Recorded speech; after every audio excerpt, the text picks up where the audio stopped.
How we doing today, folks? It's the Tuesday after Memorial Day, and I have some exciting news and just kind of thoughts about wood splitting.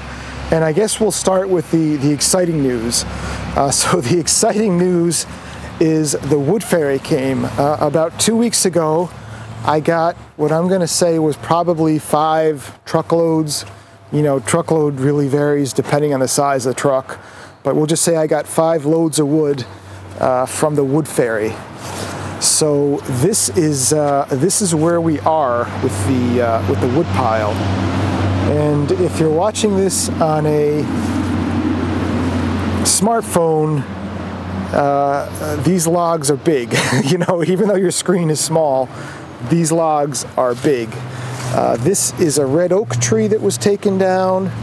And check out some of these logs back here. I wanted to show you this. I mean, these could be like workbenches. Let's see if we can do this. There we go. We're at about 33 inches in diameter. This one over here it's about 34 inches in diameter. So we got some real nice wood, and these are far enough down on the trunk that these should split pretty nice. I don't think there's any knots, but this tree was so big that you're going to have some pretty serious crotches. This is actually ash, which is a pretty good sized tree as well.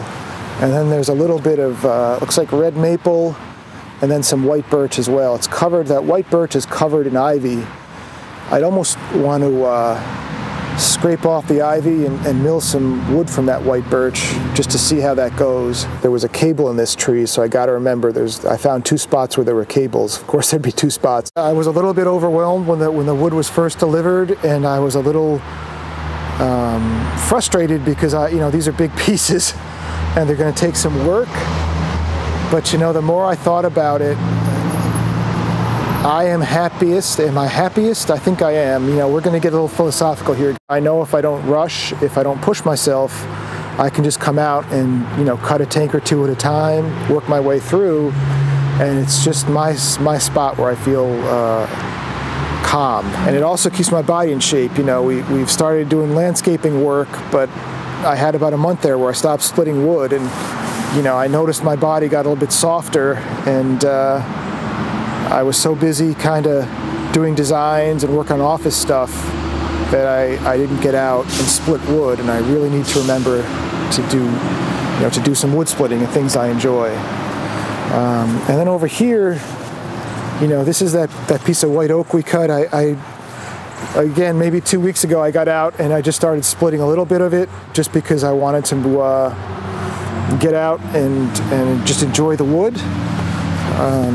I cut a little bit of the oak. These are some of the smaller branches that were leaning over the lawn. So I cut some of the oak just to get away from the mower. I did a part 1 and part 2 of making cedar fencing. I haven't touched that piece of wood since. I still have one on the mill that I need to finish milling this guy and finish milling this guy. So hopefully before that wood goes bad, we can do that. I thought I saw some cracks in the wood, but... And then the next project after that is I really need to get some raised beds made. And I know red maple's not the perfect wood for it, but I think I'm just going to make some like 2-inch thick lumber and use those to make some raised garden beds. And it probably would be more reasonable to just go buy some pre-made stuff, but I got the mill. I have a project for the mill, and milling lumber's fine, but it's even more fun if you mill it and actually do something with it. So that's what we're thinking there.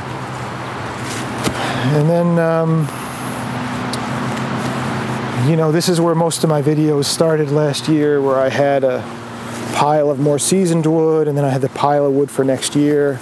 So I cleaned all that out, which just felt really nice. A lot of that wood was getting older, where it had to be burned in the next, 2 or 3 years, or it was going to rot away. Felt really good to get that cleaned out. And what I'm going to do is I'm going to, start making my stack of wood out here. So as I split that wood, what I want to do this year is focus more on getting the wood cut, so it starts drying quicker, and then just make a rough pile. For the winter I can split it, but you got to get it cut so it starts drying, and that's the secret. And then, you know, I got the log splitter, beautiful Timberwolf. I'll be honest, guys, I enjoy hand splitting, you know, in moderation, not crazy amounts, but I enjoy hand splitting wood. It does take longer. I always worry that if I push it too hard, I'm going to put some strain on my shoulders or my elbows or do something stupid. But splitting with a splitter, it's just not the same thing. So if it's straight grained, we put it on the tire, we split it. If it's not straight grained, I made this little stand here, and then I'll just go ahead and noodle them and put them on the pile. And then all the sawdust goes over here, and this sawdust makes some absolutely gorgeous mulch. I went through probably 4 yards of this, and we'll keep working our way through this pile, but I really like the noodled sawdust as a mulch, and then I add in the bark and whatever else I find in the property to grind, and it makes an awesome mulch. This is my drying area, which is my destroy wood area, because I never covered it, and it's drizzling out now. This has been through countless rainstorms. You know, I guess in the end, all I can do is learn from my mistakes, and I'm pretty sure this is going to be one of them, but we'll see what happens. I'm sure I'm going to have some pretty crooked boards over there. And then this is, I had a video where I was cutting a lot of the boards that had already gone bad and just throwing them on the pile, and I kind of cleaned that pile up a bit. But you know, what I've been doing in this pile is, you'll see, like I just did a video about my power pruner. So whenever I'm working around the yard and I have a branch fall out of the maples, I'll cut it up and just throw it on the pile. And so when wood burning, you know, come October, I'll cover this pile so it stays dry, maybe sooner. Try to leave some airspace, and I'll start burning this pile. And then when the winter gets farther along, I'll start burning from the shed. And I started filling my wood shed. I don't know if this is going to come out for you guys or not, but I did not fill this wood shed last year. So hopefully, as the summer progresses, I'll keep working my way. This is what I do with some of that wood that I moved from the big pile. So hopefully I'll fill the wood shed and be ready for next year. And I gotta say, I did not fill the shed last year, and it was not as fun as going out and just pulling wood right out of my little hoop house wood shed. And then these are all the scraps I've got for kindling and whatnot.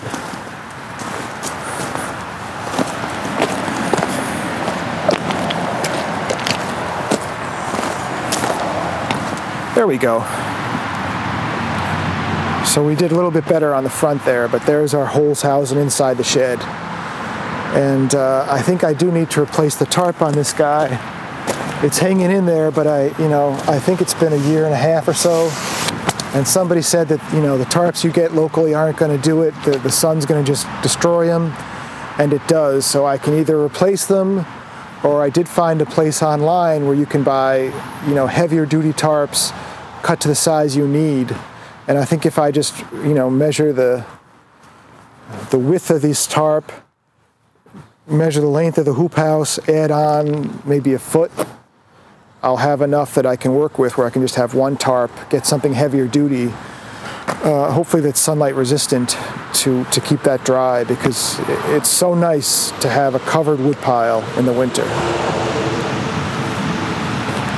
So that is where we are with the wood, and I guess the main purpose of this video was the wood fairy came and show you that, but also, you know, you just gotta find what you love and find time to do it, because I miss splitting wood. I know that doesn't make sense to a lot of people, and I know if I split wood, you know, as an occupation, it wouldn't be as fun, but as a hobby, I missed it. So have a great day, guys, and we'll see you soon. Take care.